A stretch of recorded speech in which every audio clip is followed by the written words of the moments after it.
Salut internet. Alors nous on s'appelle Pas de Production et c'est parce que chez nous il n'y a pas de production. On parle vite, on publie une vidéo tous les mercredis et on raconte des histoires au travers de petits sketchs et une web série histoire de s'occuper les week-ends et occuper les soirées des autres. Y a pas grand chose à ajouter à part ça, on aime divertir avec notre caméra et au lieu de perdre du temps à écrire des blagues sur un fond noir, je te laisse nous présenter en fin de vidéo cette bot. Je te laisse le micro Doc. Merci les mecs, je reparle de vous à la fin de la vidéo. Ok, après Facebook, Twitter, Sony, Nintendo, Instagram et Apple, il est temps de continuer notre série sur les entreprises. Une série qui plaît à beaucoup d'entre vous. Cette fois-ci j'ai eu envie de changer d'air, de sortir des réseaux sociaux et de l'informatique pour m'attaquer au numéro 1 mondial du meuble en kit, j'ai nommé Ikea. Et c'est juste ouf toutes les choses à savoir sur cette marque suédoise.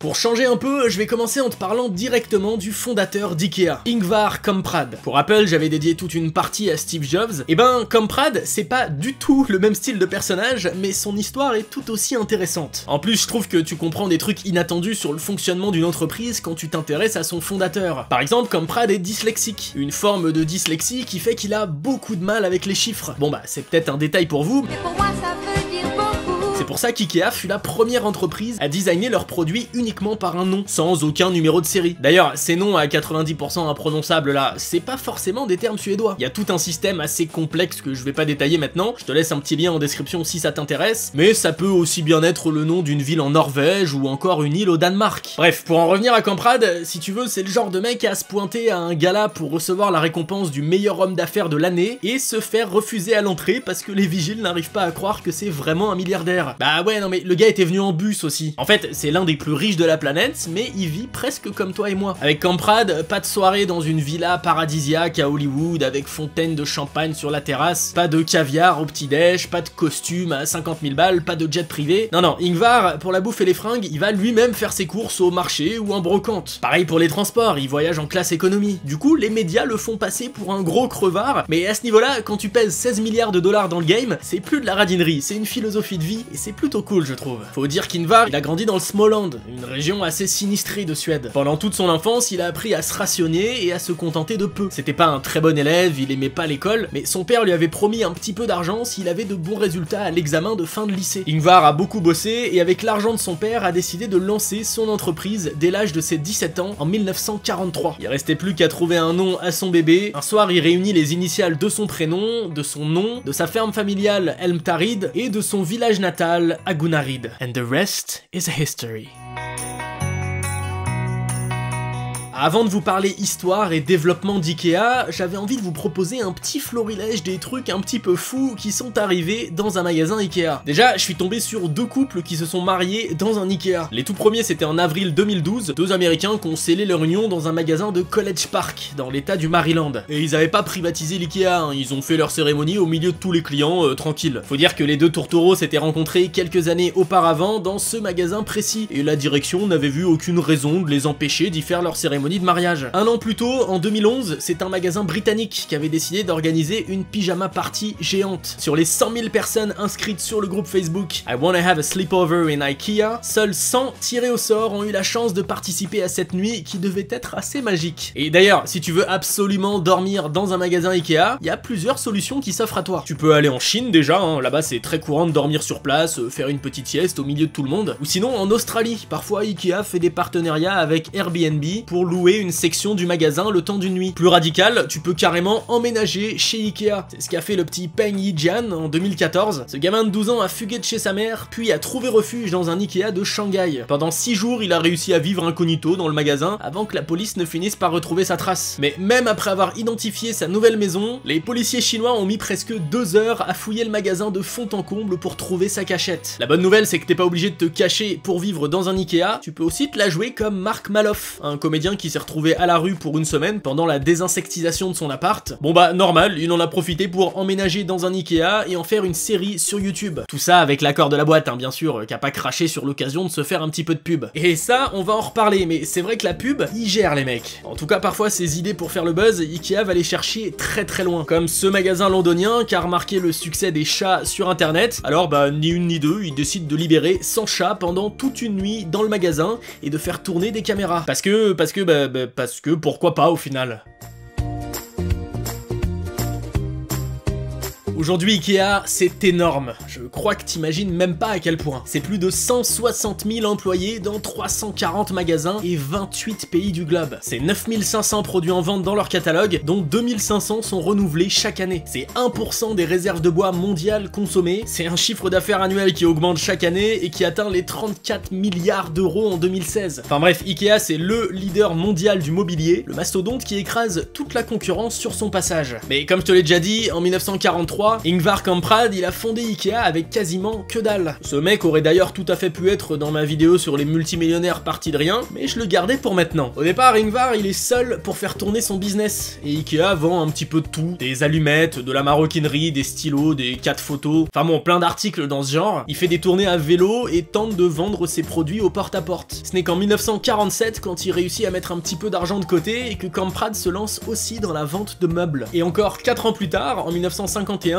Ikea se spécialise exclusivement sur le mobilier. À ce moment-là, Ingvar ne fait plus de porte-à-porte, il s'est tourné vers la vente par correspondance. La presse locale l'aide à diffuser son catalogue de produits et Ingvar emprunte le camion d'un pote laitier pour faire ses livraisons. En 1956, coup de génie. Kamprad a l'idée de développer le premier meuble en kit emballé dans un paquet plat, forcément moins cher à produire et plus simple à transporter. À partir de là, les choses sérieuses peuvent commencer. En 58, Ikea inaugure son tout premier magasin à Almud, avant de s'expatrier avec un premier magasin norvégien. Bon ok, c'est pas très loin, je te l'accorde, mais c'est quand même à l'international. Et comme tu peux le voir, tout s'accélère très rapidement. À partir de 72, pas une seule année ne passe sans qu'Ikea n'ouvre un nouveau magasin, avec un record de 25 nouvelles localisations rien que pour l'année 2005. Autant te dire que l'échec, Ikea il connaît pas. À chaque fois que la franchise s'implante dans un nouveau pays, c'est un succès énorme. En 85, l'ouverture du premier Ikea américain à Philadelphie a créé des mouvements de foule si impressionnants que le magasin était complètement vide au bout de 3 jours. Des stocks qui étaient censés durer 1 mois à la base quand même. Bon, en France c'est pas aussi extrême, mais le succès était quand même au rendez-vous. Le premier à débarquer sur le sol français c'était en 81 à Bobigny, mais il a été relocalisé 5 ans plus tard. Et aujourd'hui le plus vieil Ikea français encore en activité, il se trouve à Évry et il a ouvert en 1983. D'ailleurs c'est aussi le plus grand, avec 33 000 m² de surface. Mais il devrait se faire doubler en 2018 par un futur magasin niçois qui en fera 40 000. Enfin bon voilà, c'est pas difficile à résumer l'histoire d'Ikea puisque l'entreprise ne connaît absolument pas la crise. Alors du coup, après avoir tout conquis,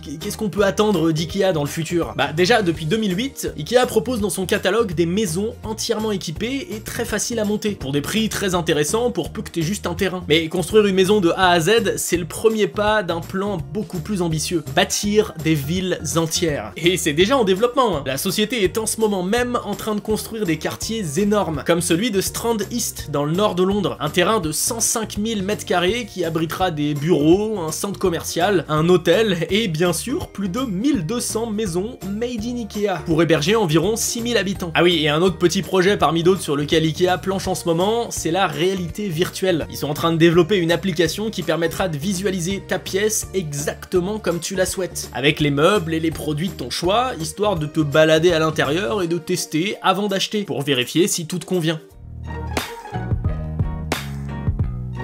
Pendant mes recherches, j'ai remarqué qu'Ikea aimait beaucoup le troll, qu'il soit troller ou trollé d'ailleurs. Troller parce qu'ils utilisent beaucoup le chambrage pour se faire un petit peu de pub, et ça marche plutôt bien. Ils savent faire parler d'eux et ça donne l'image d'une entreprise assez cool et décomplexée. Parmi les trolls mythiques de la marque, t'as bien sûr cette pub géniale fin 2014 pour présenter le BookBook. En fait, c'est juste leur catalogue 2015, sauf qu'il est présenté comme une pure prouesse technique, avec technologie tactile pour tourner les pages, qualité HD 1080p, aucun temps de chargement pour afficher les images quand tu tournes une page, etc. etc. Enfin bon, une parodie qui se foutait ouvertement des pubs Apple et ça avait fait un énorme buzz à l'époque. T'as aussi toute cette histoire récente avec Kanye West, qui n'arrêtait pas de lancer des perches à Ikea sur Twitter pour bosser avec eux. Si, je t'assure, Kanye West surkiffe Ikea, et comme il pense qu'il est un génie dans à peu près tout ce qu'il fait, il se dit qu'il pourrait facilement designer des meubles pour la boîte. C'est Ikea Australie qui a fini par lui répondre via sa page Facebook, avec un coup de com' magistral. Une proposition de nouveaux modèles pour un lit Ikea qui peut s'élargir indéfiniment. C'est une petite référence au clip polémique de la chanson Famous dans lequel on peut voir Kanye West allongé au milieu de stars à poil dans un lit qui semble ne jamais en finir. Les internautes ont adoré le troll et n'ont pas tardé à inonder les réseaux sociaux avec leurs propres inventions, bien souvent aux dépens du rappeur américain et de son ego. Sinon, l'esprit troll d'Ikea, il s'exprime aussi en caméra cachée. La marque aime bien collaborer avec des prankers comme le youtubeur Ylvis, qui a fait tourner en bourrique des clients d'un Ikea norvégien. Il s'est arrangé pour enfermer des gens dans une sorte de réplique d'appartement qu'on peut souvent visiter là-bas, avant de leur faire croire que la sortie avait tout simplement disparu. Dans le même ordre d'idées, t'as cette collaboration avec l'équipe de Life Hunters pour troller les amateurs d'art un petit peu trop élitistes. C'est un youtubeur qui a amené en douce une toile Ikea de 7 $ dans un musée pendant une exposition. Ensuite, il a demandé aux férus d'art ce qu'ils en pensaient, et le prix qu'ils seraient prêts à mettre, bah écoute, c'est simple, l'enchère à battre est de 2,5 millions d'euros. Alors ok, souvent Ikea troll, mais parfois c'est eux qui se font troller, comme par Jeff Wizaski, un blogueur humoriste qui a fait des magasins Ikea sa cible de prédilection. Faut dire qu'ils ont un bon sens du second degré, c'est un poil moins risqué que de faire une blague au FBI. Jeff, ce qu'il a fait, c'est tout simple, il a imprimé des faux avis de l'équipe pour les disséminer un petit peu partout dans le magasin, avec un humour bien absurde du style « pire tapis volant de l'histoire ». Je lui ai dit de m'amener à Agrabah, j'ai atterri à l'hosto. Ou encore pour une poubelle, j'adore, peut contenir jusqu'à 80 serpents. Et puis comme ça a bien fait marrer le manager du magasin, il a laissé ses fakes bien en vue pendant 2 jours avant de les retirer. À un moment, je me suis demandé le pourquoi du comment du succès d'Ikea. Et c'est très simpliste, mais j'ai quand même identifié 2 trucs qui, je pense, ont vraiment fait la différence. Déjà, on vient de l'aborder un petit peu, c'est leur logique de communication. Ikea sait s'y prendre pour créer le buzz et faire parler de ses produits. Il n'hésite pas à faire de l'humour sans jamais tomber dans l'humour rétrograde, qui se nourrit et entretient des clichés aux dépens des minorités. Non, justement, Ikea a toujours voulu se montrer au premier plan du progrès social. En 94, par exemple, elle a été la première multinationale à diffuser une publicité qui mettait en scène un couple ouvertement homosexuel, en train de choisir une table dans un de leurs magasins. Ça apparaît super tard, 94, et pourtant cette pub avait fait un tollé dans pas mal de pays, et notamment aux États-Unis où elle avait été interdite de diffusion avant 10 h du soir. Et souvent la boîte suédoise est très douée pour trouver des idées de campagne qui vont faire jaser, parce qu'elle pointe du doigt quelque chose qui fait écho à l'évolution de nos sociétés. En plus de leur sens aiguisé de la communication, c'est leur stratégie marketing qui est hallucinante. Déjà, l'idée du meuble en kit à livrer, fallait l'avoir, ça te permet de maintenir les prix à la baisse puisqu'il n'y a pas à monter le produit. Alors même que les gens vont leur accorder une valeur sentimentale plus forte. C'est ce qu'on appelle aujourd'hui l'effet Ikea. Les gens ont tendance à accorder une valeur monétaire plus importante à quelque chose quand ils ont participé à sa fabrication. Du coup pour Ikea, c'est tout bénef. C'est la même chose qui permet de garder les prix bas et qui fait que les gens s'attachent à tes produits. Mais bien sûr c'est loin d'être le seul coup de génie marketing d'Ingvar Kamprad, qui n'a jamais hésité à innover. Par exemple, dès les années 70, Ikea a développé une activité de restauration rapide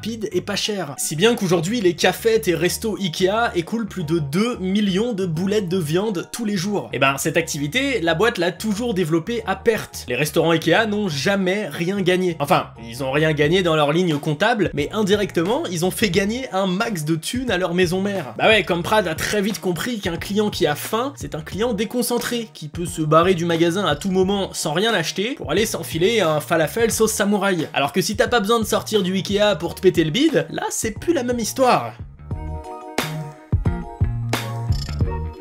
Aussi bon que soit Ikea dans leur stratégie marketing et de communication, comme toutes les entreprises, elles possèdent un côté obscur qu'elle a parfois du mal à planquer. Déjà, j'ai longuement parlé du créateur, Ingvar Kamprad, mais j'ai volontairement laissé de côté une partie assez sombre de son passé. Faut quand même savoir que dans sa jeunesse, jusqu'en 1945 en fait, Ingvar était, tout comme son père, un fervent défenseur de l'idéologie nazie. Et il était pote avec des hauts dirigeants des partis suédois et danois. Quand toute cette histoire est ressortie dans les années 90, Kamprad s'est empressé de qualifier tout ça d'erreur de jeunesse, mais bon, on est d'accord que ça la fout très mal. Surtout pour une entreprise qui, je te l'ai dit tout à l'heure, se veut à la pointe du progrès social, contre les discriminations, pour l'environnement, tout ça.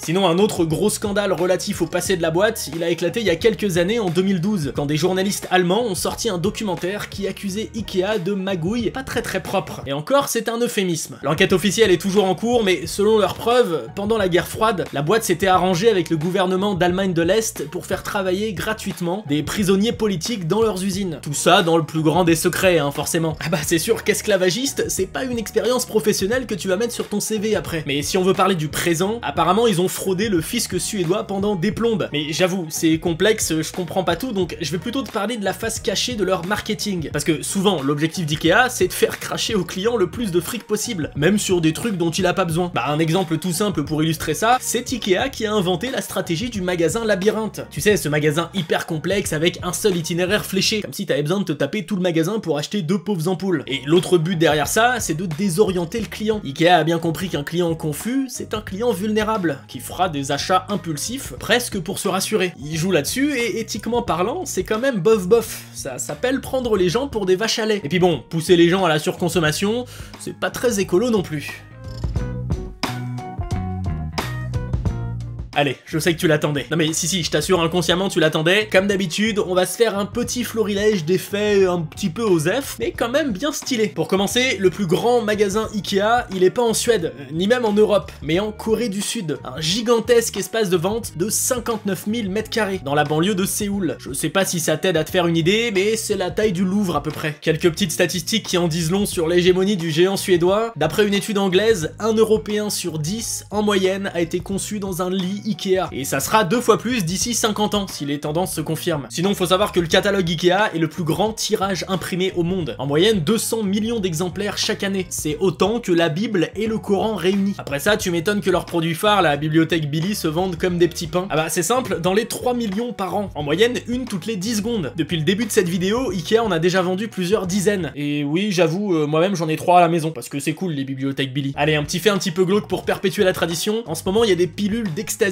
en forme de bonbons Ikea qui se baladent dans les soirées britanniques. Bon bah déjà, non seulement la drogue c'est pas bien, hein, mais là c'est encore pire parce que ces pilules Ikea sont beaucoup trop dosées. Il y a déjà eu un jeune anglais d'à peine 18 ans qui est mort d'une overdose fin juin dernier. Alors si vous voyez traîner des bonbons Ikea en soirée, méfiez-vous. Et pour terminer sur une note un petit peu plus légère, il y a un mec qui a travaillé comme vendeur chez Ikea pendant 15 ans, et récemment il a sorti un bouquin des meilleures perles qu'il a entendues de la part de certains clients. Il y en a des très marrantes, alors en voilà quelques-unes pour conclure cette vidéo, et je te mets le lien de son bouquin en description si tu veux te marrer. Est-ce que vous pensez que ce meuble irait bien chez moi? Excusez-moi, mais vos meubles, c'est bien du bois d'arbre, hein? Bonjour madame, dans un lot de 4, il y en a combien exactement? Petite question, les portes battantes, ce sont des portes qu'on ouvre ou qu'on ferme? Non mais écoutez, c'est simple, je veux le même meuble, mais juste pas de la même couleur, du même modèle et pas de la même taille. Je vois pas du tout ce qui est compliqué.